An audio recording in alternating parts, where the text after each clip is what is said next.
Hello, this is Wmpyr. Once again with another Bruce Lee video. Uh, in this one, I want to talk about what made him so great. Not that like he needs an explanation for that, but I wanted to present a different point of view. So I didn't want to just do something that, you know, beating on a dead horse or something like that, right? Because like when you talk about Bruce Lee, what made him so great, people are going to say like how many people he influenced, of course, through cinema. Um, and then we can talk about like, well, he was kind of like the father of MMA. He was doing MMA type of stuff way before the UFC. People give him that kind of credit. He was teaching foreigners at a time where it wasn't really accepted to be teaching kung fu to foreigners. Um, things of that nature. And the one that I want to focus on is really where he, to me, because remember, when he exploded onto the scene, the 60s, the 70s. So, like in the 60s, you're talking about a very rebellious, the hippies, right? This kind of um, uh, anti uh, governmental views. Like they didn't like what the government was doing at the time, the Vietnam War, things of that nature, right? The hippies, anti-establishment, counterculture kind of views that became basically the culture at the time, right? So, Bruce Lee, I think, was there at the right place at the right time in a way where he was going, hey, it's not about the style or the organization of martial arts, it's about the person, the individual. So that kind of rebelliousness to me went along with the same line there of this um like almost like hippie type of viewpoint. And that's why he was saying, hey, I'm going to teach whomever I want. I'm not going to restrict it to only Chinese people. It's like anyone I feel like. Don't tell me who I can and can't teach. Don't tell me what styles I can train in, or I could only be in one style until I'm considered solid or legit. Don't tell me any of that. I'm going to do it the way that I want. That kind of rebelliousness, I believe, whether we realize it or not, the public fell in love with that. We first saw him on screen and was like, wow, look at this guy. He's just so charismatic, dynamic. And then you learn a little bit more about him, or you learn a little bit more about the way he tackled martial arts. And you're going to go, wait a minute, that really, really is appealing. And if you think about it, right, a person that says, hey man, don't tell me how I'm going to learn martial arts, I'm going to do it my way, this is typically a terrible student. And not just that, we're talking about someone that probably is talented to a certain extent, and that's why they feel like that, or that's why they say stuff like that, because they're pretty talented. And I've run across plenty of people like that, and I probably incorrectly thought of myself that way. And I really wasn't that talented. But there's actually people way more talented than me, and they feel that way. And I've come across students. I've had students like that where they felt pretty talented, and they're like, I'm going to do things my way. And once again, typically when you do that, you're not going to be a good student because you're not open to what the teacher's going to tell you. But then at the same time, do you want to be completely brainwashed by the teacher? So that's always been the problem of martial arts. You know, how much do you take in? And you don't want to be like a cult follower. So you have to be very careful of that. But at the same time, if you don't empty your cup, how can you taste your tea, kind of thing as well, right? So you do have to, a certain extent, wipes the slate clean and allow stuff to enter you. But that also makes you vulnerable to being brainwashed. So that's always been like a big problem with martial arts, because it requires so much dedication. It requires so much of your life, and to be very serious and to take this stuff in.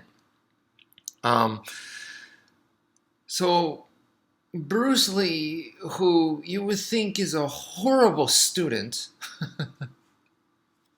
so in a way, his talent is a double-edged sword. It can make him very good, but it could also it could hinder his progress, his progression. And some people have called that out, and they've said, like, for example, in Wing Chun, he never made it that far. But you're talking about, like, from an academic standpoint. And you cannot ignore the talent, because that's the reality. This guy was very talented, is my understanding. So that's very real. So he may have had, like, for example, the best example I could give you that I could relate to is my dad is I would have to say, not very good at learning, but then that's because he has the talent of, he understands a lot of things right off the bat. He gets it. So if you sit him down and you go, okay, let me break it down to you, he's going to be like, stop wasting my time. He's going to get irritated. He's going to walk away. He's like, this is beneath me. He has that kind of attitude, which makes him a poor student. But then again, because he can look at something and he'll get it right away, that also makes him a good student in a way, because maybe for someone else it might take an hour to explain and until they understand the concept, whereas my dad will get the concepts right away. So it's a double-edged sword. I believe Bruce Lee was kind of like that with martial arts. Maybe he was like that in his entire personality, I don't know, but because usually there's not like a simple on and off switch for that. That's part of your personality. So I can totally see him being like that. And like for my dad, that easily makes him really good management material in a way. He becomes a good manager. But anyway, understanding how things work, and I believe Bruce Lee could look at different martial arts styles and boom, he gets it. Like, he'll look at Wing Chun and he'll be like, I get it. I understand how this works. I understand how you are supposed to use it. And there might be someone that's way more technical, higher ranking, someone who's devoted their life to Wing Chun more than him. And that person may not be able to use it at all in a real fight, whereas the Bruce Lee may know much less, but he could actually use Wing Chun in a real fight successfully. So that would be the difference right there, That's just my guess, okay? To me, that's a logical guess. But okay, so that being said, so I'm basically saying he's a very talented guy, but a terrible student. Now this guy, through his own, he went from Bruce Lee's fighting method, so Jun Fan Kung Fu, and then he went to the Tao of Jeet Kune Do, as you can see here in the photos. That, for me, my understanding, was his last book, his ultimate book. And the Tao of Jeet Kune Do, the Way of Jeet Kune Do, I was explaining to you guys wrong for many years, saying that Jeet Kune Do is a system. It's Bruce Lee's style. And to me, both of those it's not correct. And in an interview, Professor Daniel Santos said that the Jeet Kune Do is about evolution in the martial arts. So Bruce Lee, who is this horrible student, now is about evolution. So he transformed into learning is about evolving you with that knowledge.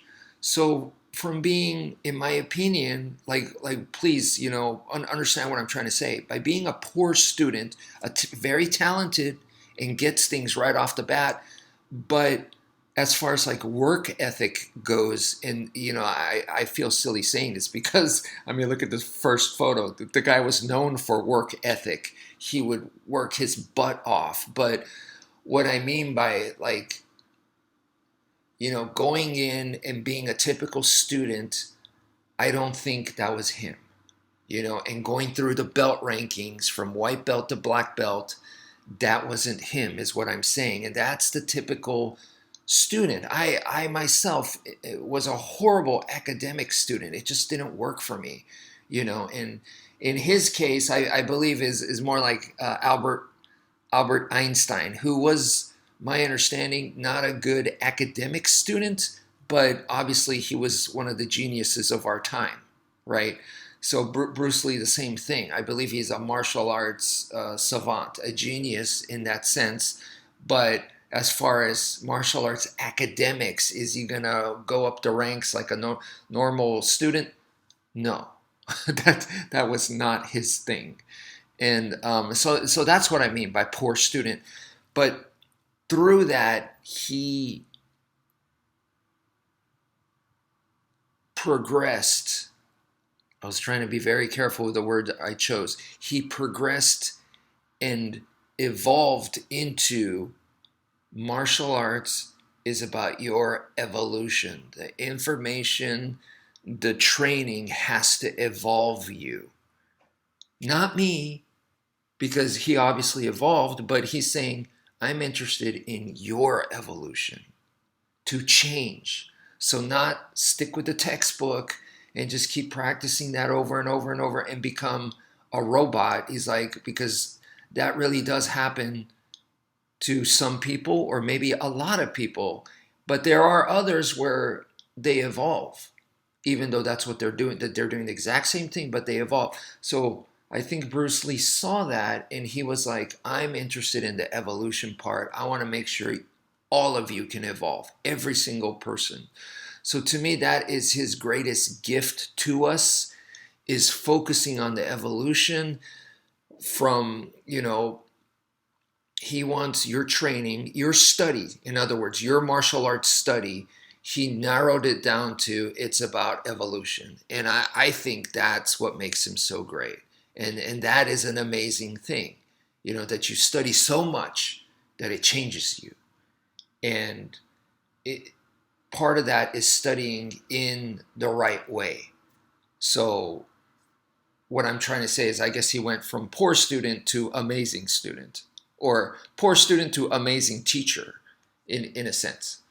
And I think that also goes with Professor Danny Inosanto, who, I apologize, but I remember and I've confessed up to you guys that in the beginning I thought he was a horrible Bruce Lee protege. But now I think Bruce Lee was very, very lucky to have met that guy and had such an amazing person to pass his art down to. And also, obviously, for Professor Danny Inosanto to have met, someone so talented like Bruce Lee, of course, So I guess that goes both ways. But that makes me think of my own students that I've had over time. When I look back, I was lucky to have met and had the honor to teach and train with every single one of those the students that I have had. But anyway, that's it for now.